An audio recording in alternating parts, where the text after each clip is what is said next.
பிறவி தோஷங்களை போக்கும் தினம்தான் பிரதோஷ தினம் அப்படிங்கிறது உண்மை. அந்த வகையில் ஜூலை 12ஆம் தேதி ஞாயிற்றுக்கிழமையோடு வரக்கூடிய இந்த பிரதோஷ தினத்தில் 10 முறை இந்த ஒரு விஷயத்தை சொன்னாலே போதும், கர்மா குறையும் அதிசயத்தை நம்ம கண்குளிர பார்க்கலாம் அப்படிங்கிறத பற்றி இந்த பதிவில் நம்ம தெரிஞ்சுக்கலாம். வணக்கம். நம்ம இறையொளி திருவருள் சார்பாக உங்கள் எல்லாருக்குமே அன்பான வணக்கங்க. மாதந்தோறும் வளர்ப்பிறை தேய்ப்பிறையில் 2 பிரதோஷ நாட்கள் வருவது உண்டு. எந்த பிரதோஷத்தையும் தவறவிடாமல் சிவ ஆலயம் செல்வதும் சிவ தரிசனம் செய்வது அப்படிங்கிறது மகா புண்ணியத்தை பெற்றுக் கொடுக்கும் அப்படிங்கிறது 100% உண்மை. அதே போல் ஞாயிற்றுக்கிழமையில் வரக்கூடிய பிரதோஷம் வருவது ரொம்ப விசேஷமானது. ரொம்பவே சிறப்பான இந்த நாளில் சூரிய பகவானையும் சிவபெருமானையும் நந்தியம் பெருமானையும் வழிபாடு செய்வது ரொம்ப அற்புதமான விஷயமா சொல்லப்பட்டிருக்கு. பிரதோஷ நேரமான மாலை வேளையில் கோவிலுக்கு போய் முதல்ல சூரிய பகவானை தரிசனம் செய்துவிட்டு அவருக்கு நெய் தீபமேற்றி இந்த ஒரு மந்திரத்தை 10 முறை உச்சரித்து வணங்க வேண்டியது ரொம்ப முக்கியமான ஒரு விஷயம்.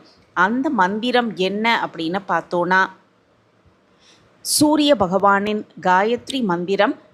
ஓம் அஸ்வத்வஜாய வித்மகே பாசகஸ்தாய தீமகி தன்னோ சூரிய பிரஜோதயாத்து. ஓம் அஸ்வத்வஜாய வித்மகே பாசகஸ்தாய தீமகி தன்னோ சூரிய பிரஜோதயாத்து. இந்த ஒரு மந்திரத்தை 10 முறை உச்சரித்து வணங்கும் பொழுது நாம் செய்த கர்மா குறைவதை நம்ம கண்குளிர பார்க்கலாம். பிரதோஷ நேர பூஜையின் போது சிவபெருமானை வேண்டி ஓம் நமோ பகவதே ருத்ராய, ஓம் நமோ பகவதே ருத்ராய இந்த மந்திரத்தை 9 முறை பாராயணம் செய்து வணங்குவது ரொம்பவே சிறப்பு. இந்த மந்திரங்களை ஞாயிற்றுக்கிழமையோடு வரக்கூடிய அந்த தினத்தில் கூறி வழிபாடு செய்வதன் மூலம் நம்ம உடல் மனம் ஆன்மா தூய்மை பெற்று ஆன்மீக சிந்தனை நமக்குள் நிறையும் அப்படின்னும், அதோடு மிக முக்கியமாக கர்ம வினைகள் நீங்கி நன்மைகள் பெருகும் அப்படிங்கிறது 100% உண்மை.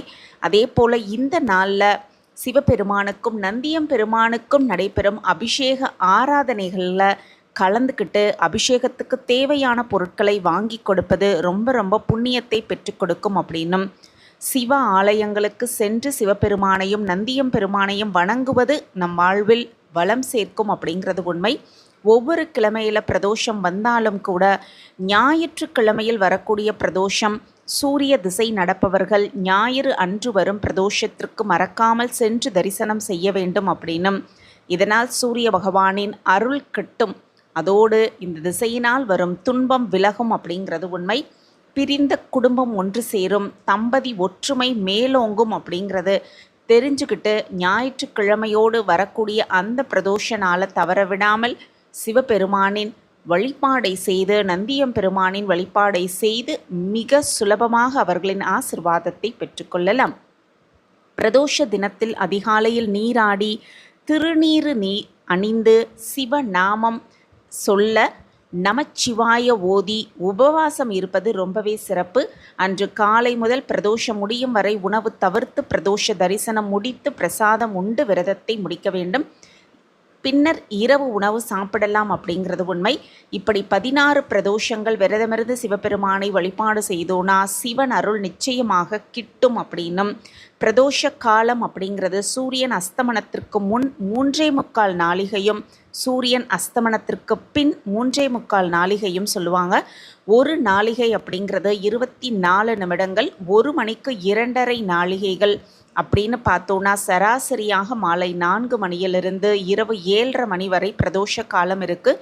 சௌகரியத்திற்காக மாலை 4:30 முதல் 6 மணி வரை அப்படின்னு சொல்லுவாங்க.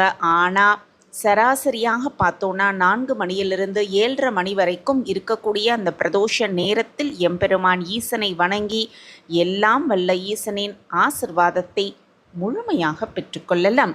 பிரதோஷ விரதம் இருந்தோனா திருமணம் கைகூடும், பிள்ளை பாக்கியம் கிடைக்கும், வறுமை விலகும், நோய்கள் நீங்கும், சகல காரியங்களிலும் வெற்றி கிடைக்கும், சகல சௌபாக்கியங்களையும் தரக்கூடியது இந்த பிரதோஷ விரதம். இந்த பதிவு உங்களுக்கு பயனுள்ள பதிவாக இருக்கும் அப்படின்னு நான் நம்புகிறேன். நம்ம சேனலை நீங்கள் ரொம்ப ஆதரவு கொடுத்துக்கிட்டு வரீங்க. எனக்கு ரொம்ப சந்தோஷம்.